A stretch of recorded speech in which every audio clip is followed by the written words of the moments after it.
기도하겠습니다. 하나님 아버지, 하나님의 은혜 가운데에 저희들이 주님 앞으로 다시금 나왔습니다. 하나님의 인도하심을 구하며 말씀 앞에 귀를 기울입니다. 저희의 마음에는 그동안 저희가 본 것들, 저희가 겪은 일들, 그리고 들은 이야기들로 가득 차 있습니다. 그래서 때로는 혼란스럽고 또 때로는 하나님의 약속의 말씀을 까맣게 잊어버린 채 방황하기도 하고 나약해질 때도 있습니다. 또 반대로 저희들을 격동하는 것으로 인하여 분노하거나 또 저희들을 마치 하늘 높이 떠받드는 것처럼 착각해서 교만할 때도 있습니다. 주님, 이 시간에 간절히 다시금 기도하는 것은 하나님께서 저희의 마음과 생각과 뜻과 영혼을 온전히 붙드시고 주장하여 주셔서 항상 흔들리지 아니하게 하시고 넘어지지 않도록 인도하여 주시기를 기도드립니다. 하늘 높은 줄 모르고 교만하게 굴거나 혹은 아무것도 의지할 것 없는 자인 것처럼 낙심하지 않도록 주님 저희들을 불쌍히 여기사 다시금 굳게 붙들어 주시기를 기도드립니다. 때로는 저희의 잘못을 향하여 가혹하게 닥쳐오는 그런 세상의 비난과 그리고 근심과 염려, 그리고 우리의 마음 가운데 일어나는 이 죄책감으로 말미암아 우리를 의의 길로 인도하시고 마침내 용서하시사 하나님의 거룩한 백성으로 날마다 때마다 회복시켜 주시는 주님의 은혜를 누리지 못하게 하는 그러한 악한 사탄의 공격을 직면할 때도 있습니다. 그러할 때에도 오직 하나님께서 저희들을 사랑으로 붙드시고 거룩하게 구별하시며 날마다 온전케 하시고자 우리를 주의 앞으로 늘 강권적으로 붙드심을 기억하며 감사함으로 찬송하는 저희들이 되게 하여 주시기를 기도드립니다. 아버지 하나님, 오늘 이 아침도 그와 같은 날이 되게 하여 주시옵소서. 무더운 날씨에 여름을 보내면서 정말 하나님께서 저희들을 이 더운 날씨뿐만 아니라 추운 날씨에도 그리고 비가 오고 바람이 불고 우리의 근본이 흔들릴 것 같은 어지러운 세상 속에서도 변함없이 저희들을 인도하여 은혜 가운데 지켜주심을 다시금 깨닫게 하시오니 주님의 은혜에 감사하며 찬송하며 주님께서 또 인도하실 그 길들 앞에서 오직 주님만 바라보는 믿음으로 굳건히 서게 하여 주시기를 기도드립니다. 하나님, 저희가 예배당 건축하는 동안에 임시 예배처소에서 지내게 되어 여러 가지로 불편한 것이 많이 있습니다만은 돌아보면 편해야 우리가 신앙생활을 잘 할 수 있을 것이라는 그러한 어리석은 생각을 하고 있었다는 것을 깨닫게 됩니다. 또 조금만 더 편했으면 좋겠다는 그러한 생각 속에서 하나님이 저희에게 주신 은혜의 시간들을 놓쳐버릴 때가 참 많이 있음을 비로소 깨닫게 됩니다.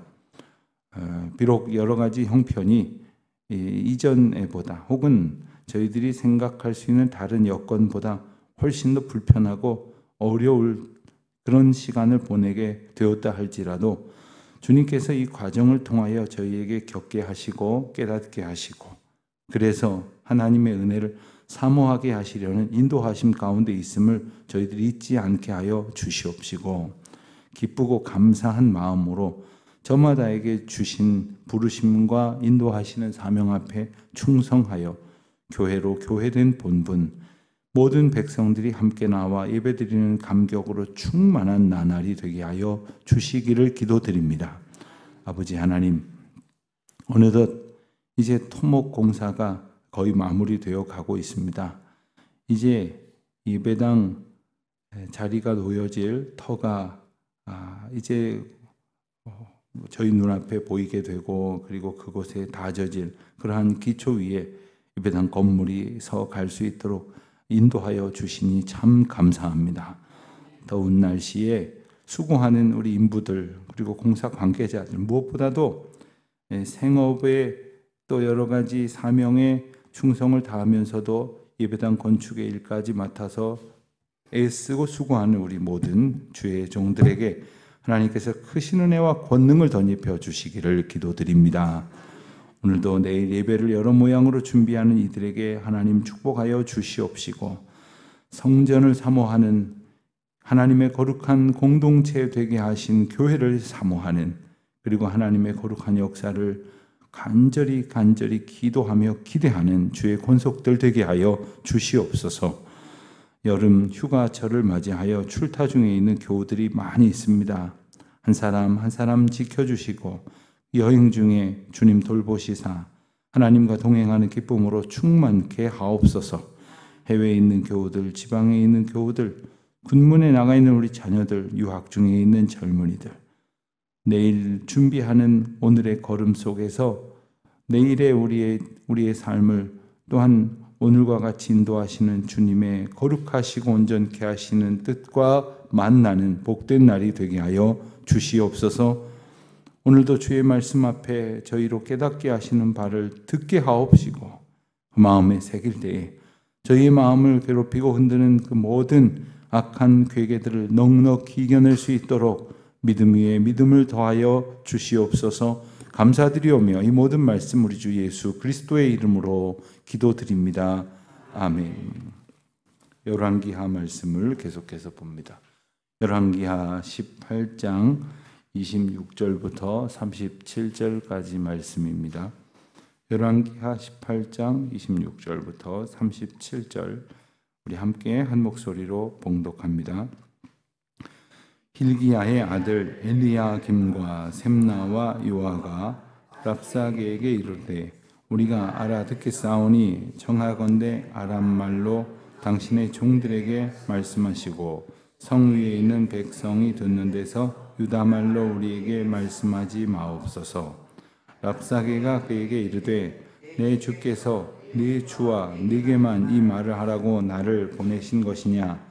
성 위에 앉은 사람들도 너희와 함께 자기의 대변을 먹게 하고 자기의 소변을 마시게 하신 것이 아니냐 하고 랍사게가 드디어 일어나서 유다말로 크게 소리질러 불러 이르되 너희는 대왕 아수르 왕의 말씀을 들으라. 왕의 말씀이 너희는 히스기야에게 속지 말라. 그가 너희를 내 손에서 건져내지 못하리라. 또한 히스기야가 너희에게 여호와를 의뢰하라 함을 듣지 말라. 그가 이르기를 여호와께서 반드시 우리를 건지실지라 이 성읍이 아수르 왕의 손에 함락되지 아니하게 하시리라 할지라도 너희는 히스기야의 말을 듣지 말라. 아수르 왕의 말씀이 너희는 내게 항복하고 내게로 나오라. 그리하고 너희는 각각 그의 포도와 무화과를 먹고 또한 각각 자기의 우물을 마시라.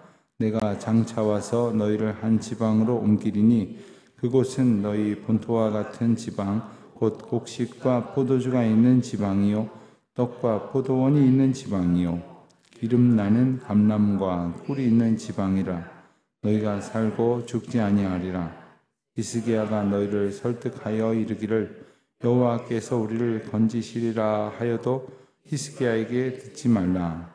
민족의 신들 중에 어느 한 신이 이 땅을 아수르 왕의 손에서 건진 자가 있느냐? 하맛과 아르밧의 신들이 어디 있으며 스발와임과 헤나와 아와의 신들이 어디 있느냐? 그들이 사마리아를 내 손에서 건졌느냐? 민족의 모든 신들 중에 누가 그의 땅을 내 손에서 건졌기에 여호와가 예루살렘을 네 손에서 건지겠느냐 하셨느니라. 그러나 백성이 잠잠하고 한마디도 그에게 대답하지 아니하니 이는 왕이 명령하여 대답하지 말라 하였음이라. 이에 hil기야의 아들로서 왕국 내의 책임자인 엘리야김과 서기관 셈나와 아삽의 아들 사관 요아가 옷을 찢고 히스기야에게 나아가서 랍사게의 말을 전하니라. 아멘. 히스기야가 이끄는 남유다의 큰 위기가 찾아왔습니다. 이 랍사게가 이끄는 이 군대, 아수르의 군대가 이제 코앞에까지 진군하여서 이제 이스라엘을 도발하고 있습니다. 그리고 오늘 본문에 보면 이제 아수르의 왕이 보낸 이 랍사게, 아마도 군대의 사령관쯤 되겠죠. 랍사게가 이스라엘 백성들 앞에 와서 거짓으로 선동을 하고 그들을 모욕하고 그리고 그들의 마음을 흔들어 놓습니다. 이 상황에 대해서 유다 왕은 히스기야는 이제 세 사람의 대신을 이제 대표로 하여서 그것을 대응하게 합니다. 26절에 보는 대로 엘리야김, 셈나, 요아, 이들의 이름은 37절에 또 한 번 반복이 되고 어제 본 본문에서도 이제 두 번이나 더 등장을 한 바가 있습니다. 그들은 왕국 내의 책임자요, 서기관이요, 또한 사관이다. 그러니까 히스기야가 이끄는 정부에서 가장 중요한 역할을 맡고 있는 사람들이다. 이것을 이제 보여주고 있죠. 그들이 나아가서 랍사게에게 하는 말입니다. 랍사게는 그 전까지 정말 거짓으로 선동하고 도발하여서 이스라엘 백성들을 말로 괴롭히고 있었습니다. 이러한 상황이 목적하는 바는 무엇이겠습니까? 간단합니다. 우리에게 다가오는 모든 영적인 공격과 도발의 목적은 간단합니다. 우리가 하나님께 꼭 연합하여 붙어있지 못하도록 하는 것입니다. 이것이 사탄의 가장 기본적인 전략입니다. 우리는 그러면 아무것도 아니기 때문입니다. 우리는 너무나도 손쉽게 찢어지고 불살라질 수밖에 없는 것입니다. 인간이 하나님께 의지하는 가운데에 얼마만큼의 능력을 얻을 수 있는가를 표현하는 많은 표현이 있지만 제가 생각할 때 가장 아주 쉽게 이해가 닿는 표현은 이런 것이었습니다. 여러 번 말씀을 드린 것 같은데 저기 벽이 있습니다. 벽을 두드려 보면 얼마나 강한지 알죠. 그러니까 얼마나 강한지를 알면 괜히 가서 거기를 이렇게 툭툭 쳐보거나 주먹으로 벽을 때리는 어리석은 자는 없을 겁니다. 마치 하나님은 저 단단하여 견고한 벽과 같다면 우리는 아주 보잘것없이 약한 종이짝에 지나지 않습니다. 종이도 그냥 종이가 아니라 어떤 종이는 그냥 물이 닿기만 해도 찢어지고 이렇게 끊어지는 그런 아주 얇은 휴지 같은 그런 종이도 있을 겁니다. 그런 종이 같은 존재인데 우리가 저 벽에 가서 붙어 있다고 한번 생각을 해 보십시오. 풀을 발라서 벽에 이렇게 종이가 붙어 있으면 비록 종이짝은 아무것도 아니지만 벽에 딱 붙어 있기 때문에 어떤 것도 종이짝을 찢어낼 수 없습니다. 그것을 망가뜨릴 수 없단 말입니다. 그러나 거기에서 분리돼서 떨어지는 순간 아무것도 아닙니다. 우리가 그와 같은 존재라는 것입니다. 어려운 상황을 만나도 우리가 하나님께 딱 붙어 있으면 하나님을 의지해서 하나님 부르시고 보내신 그리고 우리를 세우시고 그래서 맡기신 일 앞에 겸손히 그 자리를 지키고 있노라면 우리는 결코 찢겨질 일도 없고 더럽혀질 일도 없는 하나님의 거룩한 백성으로 살게 되어진다는 것이죠. 그러한 위기적 상황을 만나게 되었을 때 과연 우리는 어떻게 행동할 것인가? 성경에 나오는 많은 이야기들을 통해서 우리는 어떻게 행동하는가에 따른 여러 유형의 사람들을 보게 되는 것이고 오늘 우리가 보는 사건이 그 가운데 매우 중요한 하나의 케이스가 되는 겁니다. 그런데 이 랍사게라고 하는 그러한 인물이 보이는 행동을 보면 어쩌면 그는 이스라엘에 대해서 아주 매우 충분한 이해를 가지고 있어요. 심지어 하나님께서 이스라엘 백성에게 말씀하신 것이나 히스기야 왕에게 약속하신 바나 그래서 히스기야가 백성들에게 했던 이야기들을 아주 잘 알고 있어요.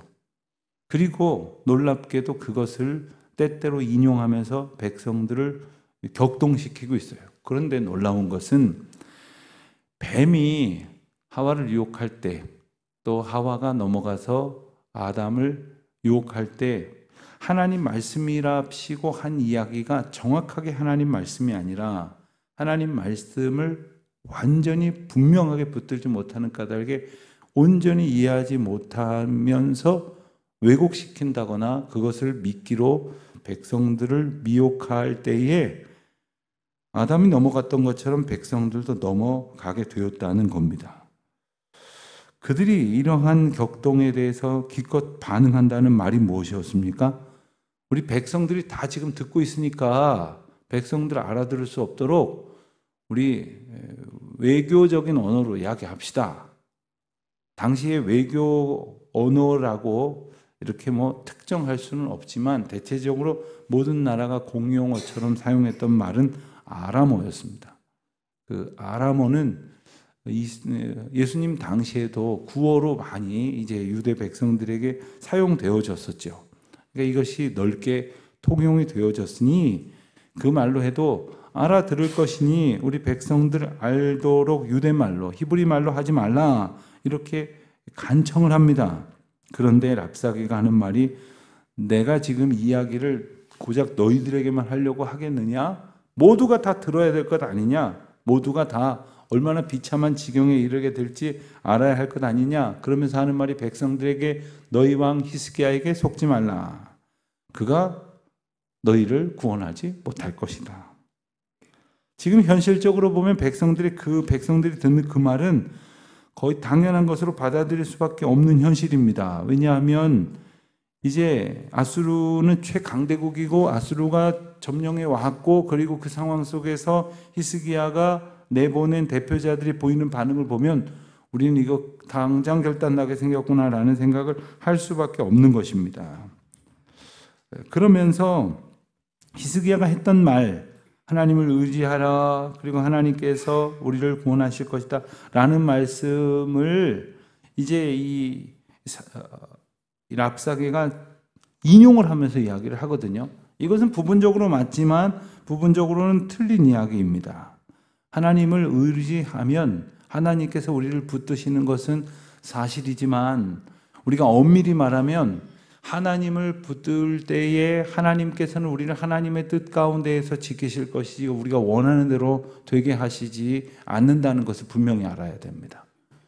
그러니까 우리는 생각을 하기를 내가 하나님 의지하고 기도하고 새벽 기도에도 나오고 말씀도 읽고 묵상하고 사명도 감당하고 헌금도 하고 봉사도 하고 순종하면 당연히 내가 원하는 대로 하나님께서 내가 기도하던 대로 간구하던 대로 해 주셔야 되는 것 아니냐라고 생각하기 마련이죠. 게다가 옆에 있는 사람들까지 와서 그렇게 도발을 합니다. 아니 어떻게 나같이 이렇게 대충 믿는 사람도 안 걸리는 병에 걸려. 저 집은 예수 믿지도 않고 멋대로 살고 그러는데 저렇게 사업이 잘 되는데 저분네는 교회 열심히 다니는 집에 이렇게 저렇게 사업이 잘 안 되는 거야. 저 집 아들들은 멋대로 교회 안 다니고 그냥 교회 다니던 교회도 안 다니고 저렇게 사는데도 대학도 척척 잘 들어가고 직장도 잘 들어가는데 저 집은 왜 교회 다닌다면서 저래? 이런 이야기를 우리가 듣게 될 때 정말 힘들어져요. 왜 그러냐? 우리가 그렇게 바라고 있었기 때문에 그렇게 되는 것만이 하나님의 복이라고 단정을 하고 있기 때문에 그렇다는 겁니다. 그러니 그렇게 안 된 것은 그들이 말하는 것처럼 하나님께로부터 버림받은 그리고 하나님께서 결코 우리를 지키시지 않는 그러한 증험처럼 여겨질 때가 있는 겁니다. 만일 우리가 오늘 본문에 나오는 이야기처럼 히스기야 말 듣지 말라 히스기야가 너희를 구원하지 못할 것이다 이런 이야기를 듣고 또 게다가 항복을 하고 내게로 나오면 하고 하는 말이 얼마나 정말 모욕적입니까? 31절 32절에 보면 너희가 항복하고 내게로 나오면 포도와 무화과를 먹고 우물의 물을 마시고 그리고 장차 한 지방으로 옮길 건데 그곳에는 곡식과 포도주가 있고 떡과 포도원이 있으며 기름 남은 감람과 꿀이 있는 지방이라 너희가 살고 죽지 아니하리라. 그러니까 항복하고 나한테 충성을 다하기만 하면 지금과 같은 상황하고 비교할 수 없는 풍요로운 결과를 얻게 될 것이다. 만약에 여기에 미혹이 된다면 그 이유는 뭡니까? 그건 현실이에요. 주님의 약속도 아니고 우리를 붙드시는 말씀도 아니고 우리와 함께 하시는 은혜도 아니라 현실의 만족이라는 겁니다. 그러니까 우리가 믿음 생활하는 데 있어서 가장 강력한 유혹은 뭐냐면 바로 이 현실의 만족이에요. 현실의 만족. 반대로 우리가 믿음 생활하는 데 있어서 가장 우리를 믿음으로 굳건하게 하시기 위한 관문은 바로 현실의 만족이라는 유혹을 어떻게 우리가 물리치느냐에 있습니다. 이런 조롱에도 불구하고 이스라엘 백성들이 만약에 믿음을 지킨다면 저와 여러분이 이러한 랍사게의 거짓 선동과 이 도발과 같은 그러한 영적 공격에도 불구하고 믿음을 지킨다면 그건 참 훌륭한 신앙 태도라고 말할 수 있을 것입니다. 그런데 한 번, 두 번은 믿음을 지키는 것 같다가도 결국에 가서 그것이 지속될 수 있느냐의 관건은 뭐냐 하면 그리 아니하실지라도 나는 주님을 바라보겠느냐는 겁니다. 성경은 그래서 그러한 상황을 끊임없이 우리에게 보여주십니다. 우리에게 그것을 가르쳐 주십니다. 상황으로 따라가서 만족하는 삶을 살 것이냐, 상황과 상관없이 우리를 인도하시겠다는 그 주님의 약속을 붙들고 살아갈 것이냐 하는 거죠. 다시 말하면 아무리 하나님이시라 하더라도 내가 만족하지 못하는 상황으로 인도하여 가시면 아예 안 갈랍니다. 나 못 쫓아가겠습니다. 안 쫓아가겠습니다. 라고 말해버릴 수 있는 것이 우리의 기저에 있는 불신앙이라는 거예요. 우리의 욕망에 우리가 그렇게 사로잡혀 있다는 겁니다. 자, 그런 상황 속에서도 믿음으로 산다면 그것은 뭡니까? 그러한 상황이라고 하는 유혹, 현실적인 만족이라고 하는 중요하게 여겼던 우리의 조건을 기꺼이 내어버리는 거죠. 주님과 동행하는 일이라고 한다면 기꺼이 하나님께서 주시는 은혜의 자리로, 그것이 혹 험난하여 만족스러운 것들을 얻지 못하는 길이 된다 할지라도 주님과 동행하는 그 길을 걷게 하시겠다는 것입니다. 아주 간단한 그런 어린아이들에게도 이렇게 선명하게 제시될 만한 그런 비유로 든다면, 여기 하나님하고 함께 걸어가는 길이 있는데 굉장히 힘든 길이 있어요. 근데 이쪽은 아주 럭셔리 프리미엄, 뭘 좋은 말은 다 갖다 붙여도 부족함이 없는 아주 최고급 여행 유람길 같은 길이 있어요. 근데 하나님이 계시지 않아요. 그런데 현실적인 만족으로 가득 차 있는 것 같아요. 근데 하나님 계시지 않아요. 하나님께서 그 길 가운데에 함께하지 않으심이 분명하게 우리에게 보여주고 계세요. 그런데도 불구하고 우리가 그 길을 끊임없이 포기하지 못한다면, 끊임없이 그 길로 가는 사람들을 부러워하고 있다면, 또 나도 그 길로 가려고 한다면 그것은 우리 기준이 하나님이 아니라는 사실을 극명하게 보여주는 거죠. 그렇다면 우리는 분명히 깨닫게 됩니다. 이 악한 선동으로 우리를 흔드는 이유가 뭐냐 하면, 하나님과 함께하는 것이 가장 중요한 조건이냐, 아니면 내 현실의 만족, 내 욕망을 충족시켜주는 것이 가장 중요한 조건이냐 하는 거죠. 우리는 알게 모르게 이러한 끊임없는 그런 선택 앞에 살아가고 있습니다. 우리가 원하는 것을 이루면 사람들도 우리를 부러워하고, 그리고 야, 하나님 복 받았네 라고 말해줄 것 같지 않습니까? 자랑할 만한 것이라고 생각하지 않겠습니까? 그러나 하나님께서 우리와 동행하시는 그 길에 예수 그리스도가 십자가를 지셨듯이, 그것은 때로는 고난의 길이고, 그리고 언제나 좁은 문이라고 말씀을 하셨어요. 오늘도 주님과 함께 동행하는 그 기쁨 속에서 정말 세상의 조건을 정말 담대히 넉넉히 웃으면서 물리칠 수 있는 거예요. 올림픽이 한창인데 올림픽 종목을 이렇게 가끔 보면서 참 흐뭇하게 생각이 드는 건, 옛날에는 은메달을 따고도 막 펑펑 울고 뭐 그랬어요. 근데 요즘 선수들은 그렇지 않더라고요. 은메달을 따건 동메달을 따건 혹 메달에 실패하더라도 아주 근사한 미소를 짓는 것을 보면 그 1등이 전부가 아니라는 거예요. 최선을 다하는 것이 중요하다는 것을 그들이 알고 있다는 것이죠. 참 다행스러운 일이 아닐 수 없습니다. 성도가 알아야 되는 건 뭐냐면, 내 만족이 성취되는 것이 궁극의 목적이 아니라는 것이죠.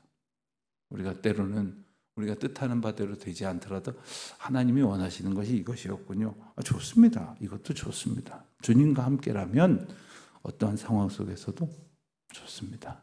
감사할 따름입니다. 기꺼이 걸어가겠습니다. 그와 같은 믿음으로 온갖 악한 선동 앞에서도 넉넉히 이 믿음으로 이겨낼 수 있는 저와 여러분 되시기를 축원합니다.